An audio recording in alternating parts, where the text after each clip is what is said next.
Imagine picking a juicy, fragrant tomato without planting it in a regular bucket, instead of in the garden.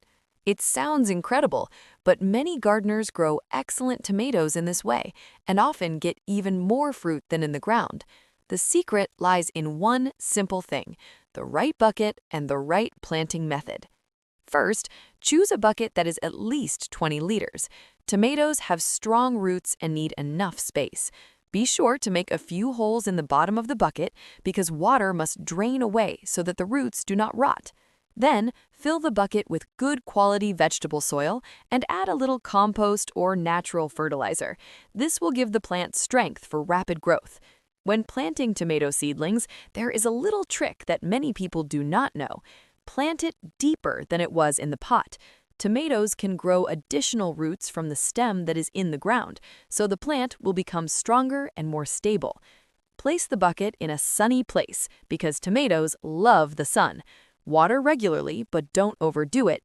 The soil should be moist, not wet. As the plant grows, add a stake or support to keep the stem from bending under the weight of the fruit.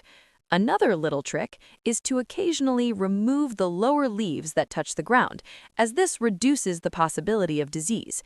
It's also a good idea to add a little natural fertilizer from time to give the plant the strength to produce fruit. If you see small yellow flowers, this is a sign that the first tomatoes will soon appear. On warm and sunny days, a plant in a bucket can grow surprisingly quickly. Many are surprised by how much fruit just one plant can produce in a well-prepared bucket. And then comes the best part.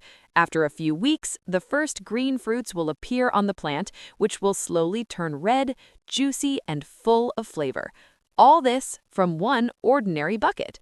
Sometimes a good tomato doesn't need a big garden. Just one cleverly planted bucket is enough. Tomato seed. Now, write to me in the comments. Have you ever grown tomatoes in a bucket, or do you always plant them in the ground? Friends, share this video with your friends on social networks. Thank you.